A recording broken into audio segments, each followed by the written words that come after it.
지난주에 이스라엘과 또 그 민족 전체의 실패는 하나님께서 귀한 말씀과 계명들을 주셨는데 그 말씀을 통해 그 말씀에 순종하는 이스라엘 백성을 통해 그들을 어떤 존재로 만들어 가시기 위함이라는 것에 그들이 관심을 갖지 않았기 때문에 실패한 것이다 라고 말씀을 드렸습니다. 이스라엘 백성들 나름대로 열심히 하나님의 말씀 지키면서 살았습니다. 이방 민족들은 감히 흉내도 못 낼 예배, 제사, 기도, 금식, 또 선행, 11조 여러 가지 하나님의 말씀에 순종해서 살아갔던 그들의 삶이 있었음에도 불구하고 나라가 완전히 멸망해서 다 사라지고 사람들은 뿔뿔이 흩어지고 그런 비참한 멸망을 막아낼 수 없었던 이유는 그냥 하나님께서 주셨던 명령을 그들이 지켜서 살아갈 뿐 그 명령과 말씀에 순종하고 충성해서 그들이 어떤 존재가 되어야 되는지 하나님께서 분명히 말씀해 주셨는데 그것을 그들이 기억하지 못하고 중요하게 여기지 않았기 때문이었다고 말씀을 드렸습니다. 하나님이 이스라엘 백성들에게 계명을 주시고 율법을 주시고 말씀을 주신 진짜 이유가 뭐라고 그랬죠, 여러분? 그것을 순종해서 어떤 존재가 되기 위함이라고 그랬습니까? 제사장, 그리고 민족 전체로는 제사장 나라가 되기 위해서 하나님께서 말씀을 주시고 그들을 구원해 내신 거고 그들과 함께 하신 거고 그들을 인도해 주신 거라고 말씀을 드렸죠. 제사장은 혼자 하나님을 만나는 사람들이 아닙니다. 나도 하나님을 만나지만 하나님을 만나지 못하는 다른 사람이 하나님을 만나도록 도와주는 존재입니다. 나만 하나님의 말씀을 알고 있는 존재가 제사장이 아닙니다. 다른 사람도 그 하나님의 말씀을 깨닫고 알아갈 수 있도록 돕는 사람이 바로 제사장이죠. 따라서 우리도 참된 하나님의 백성으로 살아간다는 것은 제사장으로 살아간다는 의미라고 말씀을 드렸습니다. 나만 구원받는 것에 안도하고 만족하는 것이 아니라 내가 받았던 그 구원이 내 이웃의 구원이 되도록 그들을 섬기고 그들에게 내가 구원받았던 그 복음을 나누는 삶을 살아가는 자. 내가 하나님께 받은 그 복과 은혜가 너무 좋은데 그 복과 은혜가 나만의 것이 되도록 살아가지 않고 이 좋은 하나님의 은혜와 복, 다른 사람도 함께 누릴 수 있도록 다른 사람에게 그 하나님을 삶으로 보여주고자 노력하면서 살아가는 사람들. 그 사람들이 진짜 제사장인 줄로 믿습니다. 저와 여러분들이 하나님 앞에 복 받는 것, 안 믿는 사람들보다 더 잘 되는 것, 이런 유치한 신앙의 목표 다 이제는 내던지고 세상에 있는 모든 사람들이 다 하나님의 백성이 되도록 하기 위한 신실한 제사장으로 저와 여러분의 남은 인생을 살아가기로 하나님 앞에 결단하는 은혜가 있기를 주님의 이름으로 축원합니다. 이스라엘 백성들 입장에서는 조금 어긋날 수 있을 것 같아요. 하나님 제사장이 되라는 것 제가 깜빡 잊고 몰랐습니다. 그래도 나름대로 열심히 내가 하나님의 말씀을 지켜서 행한 것도 있지 않습니까? 예배도 드렸죠. 일주일에 몇 번씩 금식도 했죠. 하루에 3번 이상 성전에 가서 기도도 했죠. 하나님의 말씀을 나도 외웠고 우리 자녀들에게도 계속 놓치지 않고 기억하도록 말씀도 가르쳤죠. 이스라엘 백성들 입장에서는 그렇게 하나님 앞에 항변할 수 있거든요. 나름대로 그들이 열심히 살아간 부분들이 있으니까. 나름대로 그들이 지켰다고 얘기할 수 있는 하나님의 율법과 말씀들이 있으니까. 그런데 여러분, 우리가 알아야 될 게 있습니다. 어떤 한 말씀, 하나님께서 나에게 주신 소중한 말씀, 그 말씀을 온전히 지키지 못한 사람이라고 한다면 사실 다른 말씀 잘 지켰다고 본인은 얘기할지 모르지만 자기가 잘 지켰다고 스스로 주장해서 얘기할 수 있는 그 부분도 온전히 지켰다고 얘기할 수 없을 가능성이 굉장히 높습니다.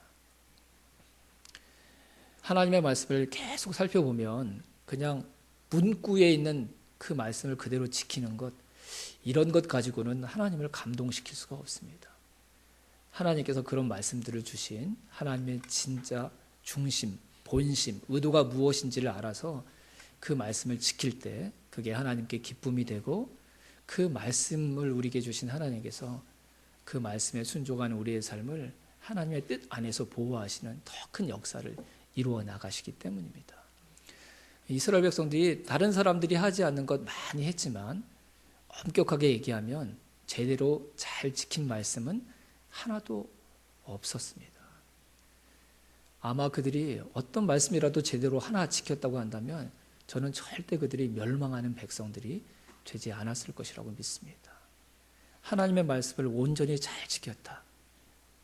그 말은 곧 하나님을 자신의 삶과 중심을 다해 사랑했다는 말이고, 그 말씀을 나에게 주신 하나님의 진짜 뜻과 의도가 무엇인지까지를 고민하면서 그 말씀을 지키기 위해 몸부림쳤다는 의미일 것입니다. 따라서 어떤 한 말씀을 지키기 위해 최선을 다한 사람은 결코 그 한 말씀만 순종하고 지키는 사람이 아닌 다른 말씀 가운데 담겨있는 하나님의 의도와 뜻도 헤아리고 있는 자들이기에 다른 말씀에도 신실하고 그 말씀도 순종해가며 살아가는 삶을 살았을 것임에 틀림이 없을 것입니다. 하나님의 말씀은 따로 다 떨어져 있는 말씀들이 아닙니다. 서로 다 얼개처럼 엮어져 있고 구약의 말씀이 신약의 말씀을 해석하고 이해하는 통로가 되기도 하고, 또 떨어져 있는 말씀들이지만 그 말씀이 같은 하나님의 마음과 뜻을 우리에게 전달하기 위한 다른 표현들로 우리에게 전해진 말씀들이기 때문에 어떤 한 말씀을 내가 정말 마음을 다하고 힘을 다하고 뜻을 다해서 그 말씀을 온전히 지키려고 노력했다고 한다면 다른 말씀들 가운데 담겨져 있는 하나님의 마음, 하나님의 뜻도 그는 반드시 이해하게 되기 때문입니다. 우리가 신앙생활하면서 그래서 조심해야 될 게 있습니다. 나는 몇 가지 많은 말씀들을 지켰습니다. 이런 자랑을 할 게 아니라 단 한 구절의 말씀이라도 제대로 지켜보고 제대로 순종해 보려고 노력하는 것. 저는 신앙생활이 여기에서부터 시작돼야 된다고 생각합니다. 그래서 그 말씀을 정말 온전히 순종하기 위해 살아간다는 것이 어떤 의미이고, 그 말씀 한 구절을 내 삶 가운데 지켜내기 위해 얼마나 많은 하나님의 도우심과 은혜가 필요한지를 그 말씀 한 구절을 지켜가기 위해 실제로 우리가 몸부림쳐 볼 때 나를 사랑하시는 하나님의 사랑, 말씀대로 살아가기 위해 나를 돕고 계시기 위해 신실하게 내 곁에 함께 하시는 하나님의 선한 인도하심도 깨달아지게 되기 때문입니다. 이스라엘 백성들은 하나님의 말씀을 지키지 않은 게 문제가 아니라 단 한 구절의 말씀도 온전히 지켜내지 못했다는 게 그들의 가장 큰 실패의 이유가 되는 것입니다. 수많은 말씀들을, 아니 유일하게 하나님의 말씀을 받았던 백성임에도 불구하고 이 말씀에 내 인생을 걸고 내 생명을 걸어야겠다, 내 존재보다 더 이 말씀 한 구절이 소중하다라고 고백할 만한 그들의 인생과 생명보다 소중한 말씀이 그들에게 없었다는 것이 그들의 실패인 것입니다. 선지자들이 많은 이야기를 동일하게 하는데 이스라엘 백성들이 종교 생활을 하지 않아서 실패한 게 아니라 하나님의 말씀이 없어서 그들이 망하게 되었다. 무슨 의미입니까? 하나님의 말씀은 이스라엘 백성들에게 주어졌습니다. 하나님의 말씀은 그들에게 있었습니다. 그런데도 하나님의 말씀이 없어서 이스라엘이 멸망했다고 말씀하신 이유가 뭡니까, 여러분? 그 말씀 중에 정말 이것이 내 말씀이다, 내 인생을 걸고 내 생명을 걸고 지켜야 될 소중한 말씀이라고 고백했던 말씀이 그들 가운데 없었던 것입니다. 저 사람보다 내가 더 나은 사람이죠, 저 사람보다 내가 더 열심히 사는 사람이죠 라고 나를 과시하기 위해 지켰던 말씀, 순종했던 말씀들은 있지만 이 말씀은 나를 사랑하신 하나님이 나를 사랑하셔서 주신 말씀이야. 내 삶에 어떤 일이 일어나도 내가 반드시 지켜내야 될 말씀이야. 나보다 더 소중한 말씀이야. 내 인생보다 더 귀한 말씀이야. 내 생명보다 더 가치 있는 말씀이야 라고 고백하면서 어떠한 상황에서도 다 세상과 타협하지 않고 이 말씀만큼은 지켜야지 라고 그들이 붙들었던 말씀, 그 말씀이 이스라엘 백성들에게는 한 구절도 없었다는 것이 그들의 실패의 이유였던 것입니다. 우리는 연약한 인간입니다. 하나님의 말씀 다 지킬 수 없습니다. 다 지키려고 생각하는 것 그 자체가 교만이고 실패입니다. 하지만 적어도 단 한 구절 말씀일지라도 이 말씀만큼은 내가 죽는 순간까지라도 끝까지 지켰으면 좋겠다. 이 말씀만큼은 내 인생과 생명보다 더 소중한 말씀이라고 내가 흔들리지 않고 끝까지 순종하는 말씀이면 좋겠다. 라는 단 한 구절의 말씀이 저와 여러분의 가운데 반드시 있어야 될 줄로 믿습니다. 그렇게 내 인생과 생명을 걸고 우리가 사랑하고 지켜내려고 했던 그 말씀은 내가 순종하는 말씀으로 끝나지 않고 그 말씀이 저와 여러분의 인생을 지켜내는 살아있는 말씀이 반드시 될 줄로 믿습니다. 이스라엘 백성들에게 그것이 없었습니다. 예배하고 기도하라는 하나님의 말씀에 순종했지만 그 말씀에 순종하는 것이 내 인생과 생명을 걸 만큼 소중한 말씀으로 그들에게 와닿지 않았습니다.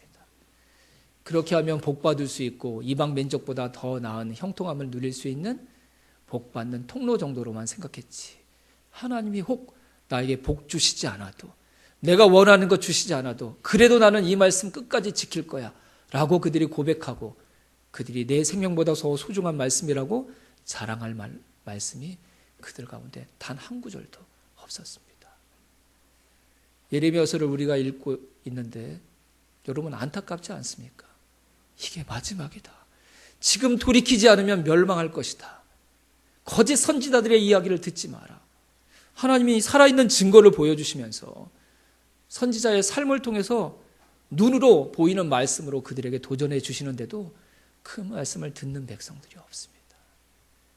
말씀을 가졌다고 자부했던 자들이면서도 하나님이 눈물로 호소하시면서 이게 마지막이야, 진짜 멸망하게 될 거야 라고 그들에게 외치고 부르짖고 증거하고 또 증거해도 그 말씀을 듣는 사람들이 없었습니다.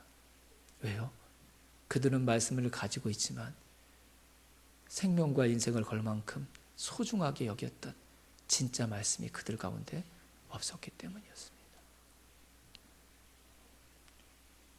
저는 저와 여러분에게 우리의 인생을 걸 만큼, 그리고 어떤 상황에서도 타협하지 않고 내가 이 말씀만큼은 끝까지 지키고 순종하겠습니다라고 붙드는 하나님이 저와 여러분에게 주시는 귀한 말씀 한 구절이 꼭 저와 여러분의 인생 가운데 생기게 되기를 주님의 이름으로 축원합니다. 그래서 그 말씀이 저와 여러분의 인생을 붙들고 이 세상의 그 어떤 고난과 역경 가운데서도 그 말씀을 붙들고 저와 여러분들이 우리의 인생을 이겨내는 그런 귀한 삶을 살아가는 그 은혜를 다 누리게 되기를 주님의 이름으로 축원합니다. 사도 바울 여러분 잘 아시죠? 우리가 지난달까지 로마서를 묵상했는데 사도 바울의 그 삶이 너무 도전이 되지 않습니까, 여러분? 우리 나이로 하면 70, 80이 넘은 노년의 나이에 이미 그의 온몸이 망가질 정도로 자신만을 위한 시간을 보내지 않고 주님을 만난 이후에 오직 복음을 전하고 교회를 세우는 일에 헌신했던 노 사도가 마지막 순간 이제 쉬면서 인생을 마무리해도 되는 그 순간에 로마를 걸쳐서 그 당시 땅끝이었던 서바나까지 가고 싶어하는 그의 꿈을 저버리지 않는 그의 마지막 모습이 우리에게 큰 도전이 되지 않습니까, 여러분? 그런 사도 바울이 인생을 마무리하면서 이런 고백을 하죠. 나의 달려갈 길을 다 달려갔습니다. 주님께서 저에게 맡겨주신 달려갈 길을 다 달려갔습니다. 제가 감당해야 될 저의 사명을 다 감당했습니다.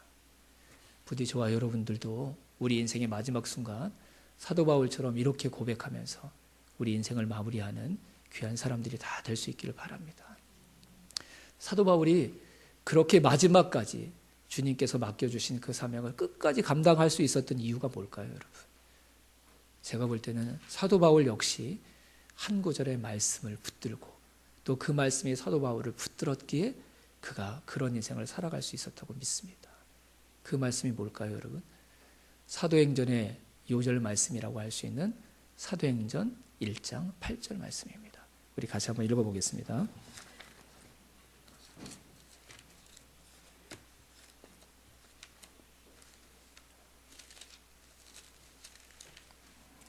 사도행전 1장 8절입니다.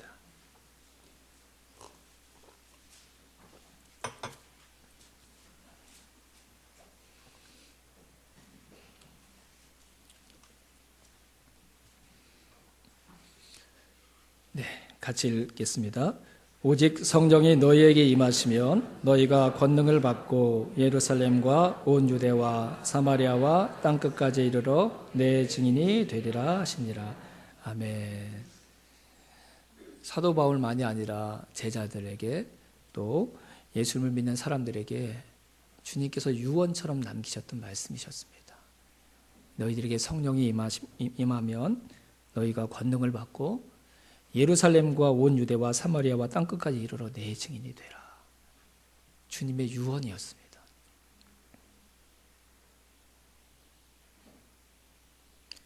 사도행전은 이 주님의 유언을 나에게 주시는 말씀이라고 고백했던 사람들의 순종하는 삶에 의해서 이 땅에 교회가 세워졌음을 우리에게 증거하는 하나님의 말씀입니다.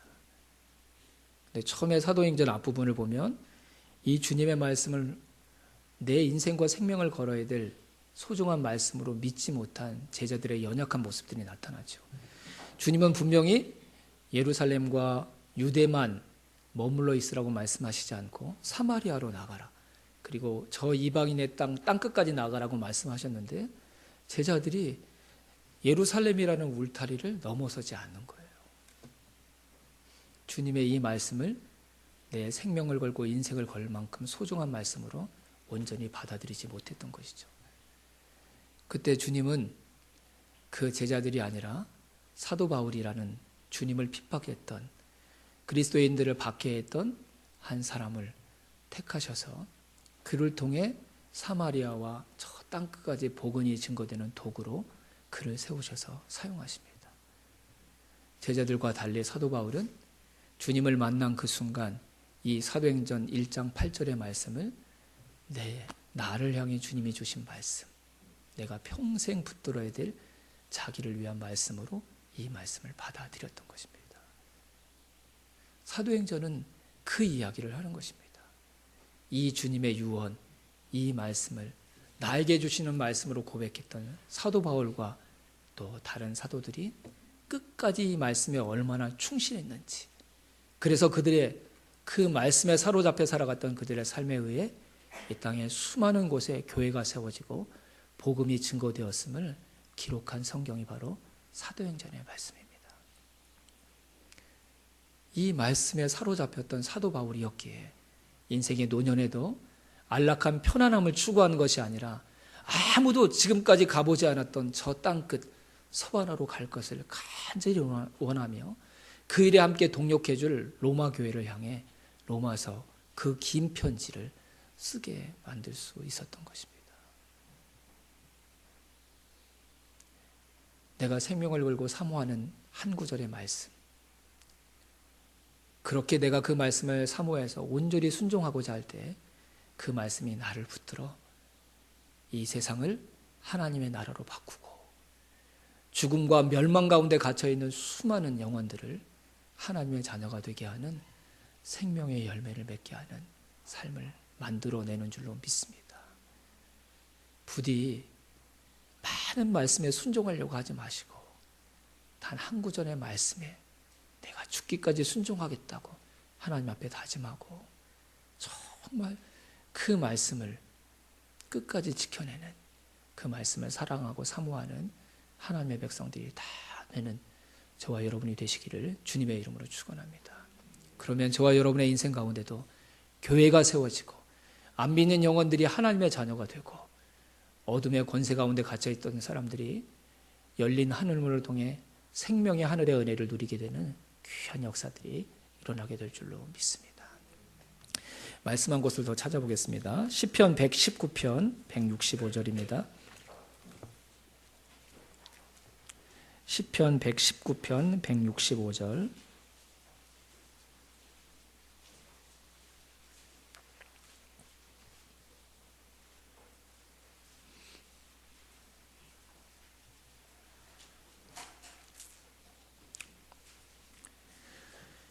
시편 119편 165절입니다.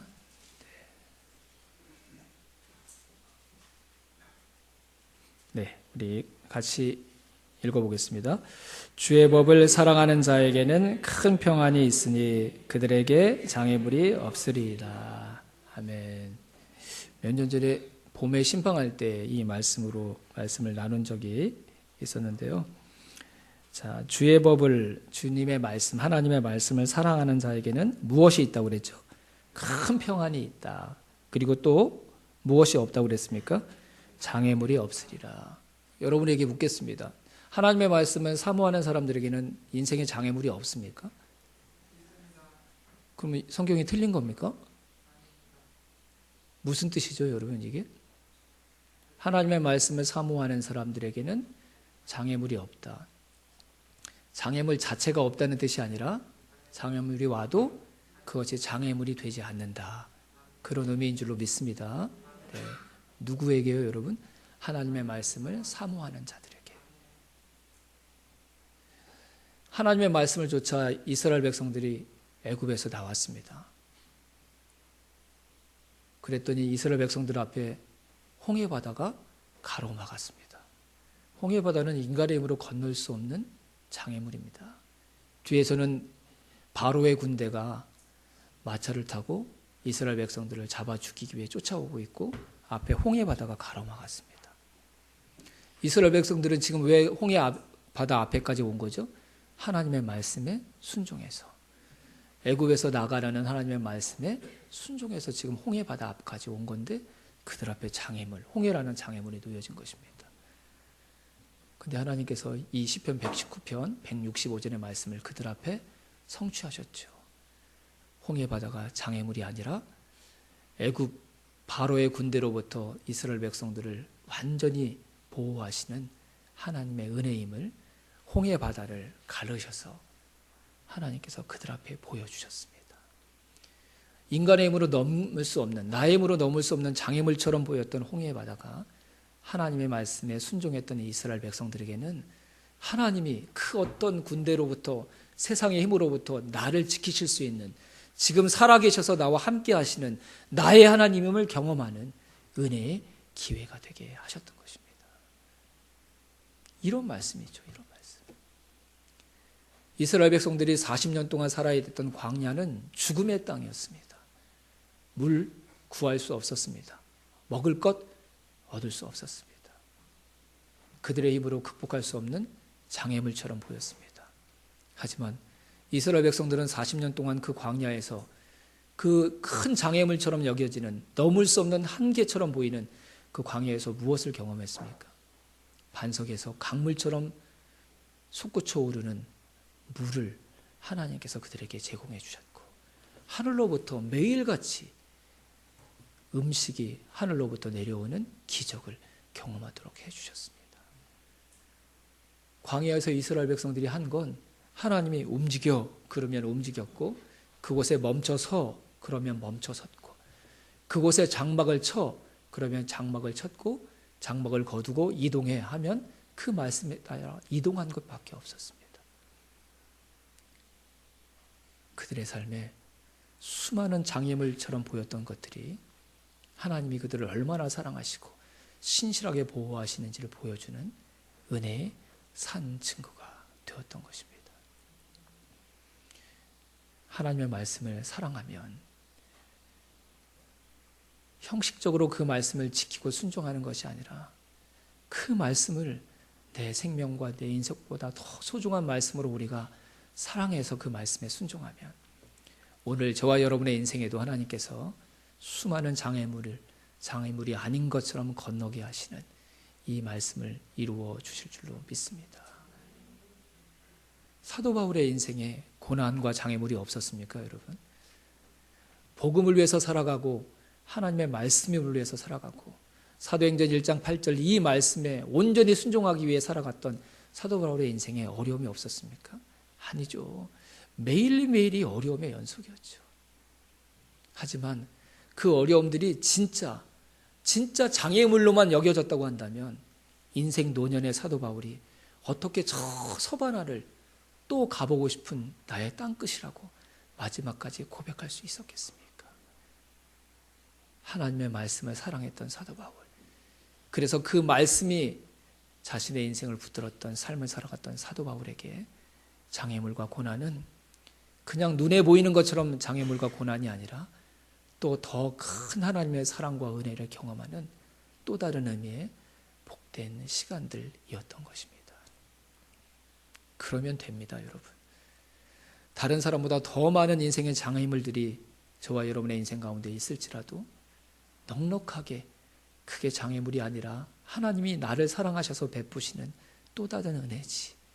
내가 더 하나님 자녀답게 더 성숙해지고 더 온전한 믿음을 갖는 기회를 만들어 주시기 위해 하나님께서 베푸시는 시간들이지 라고 고백할 수 있는 마음만 잃어버리지 않는다고 한다면 저와 여러분들도 아무리 크고 아무리 벅찬 장애물일지라도 나에게 말씀을 주신 하나님, 그렇게 나를 사랑하시는 하나님 때문에 그 장애물들을 이겨낼 수 있는 하나님의 사람들이 다 될 수 있을 것이라고 믿습니다. 하지만 이스라엘 백성들에게는 그런 말씀이 없었습니다. 복받고 내 배를 불리고 다른 사람보다 더 높아지고 싶어서 나의 출세와 영광을 위해 도구로 삼았던 말씀들은 있을지 모르지만 나에게 그 아무것도 주시지 않을지라도 이 말씀이 하나님의 말씀이고 나를 사랑해 주시는 내 아버지의 말씀이기에 내 힘을 다해서 끝까지 지켜내겠습니다라고 그들이 스스로 사모하는 마음으로 붙들었던 말씀이 한 구절도 없었습니다. 다른 사람들과 비교가 되지 않는 뛰어난 종교적인 열심을 가지고 그들이 성전을 지키고 기도도 하고 예배도 드렸지만 그래서 그들은 끝내 하나님 앞에 버림받고 말았던 것입니다.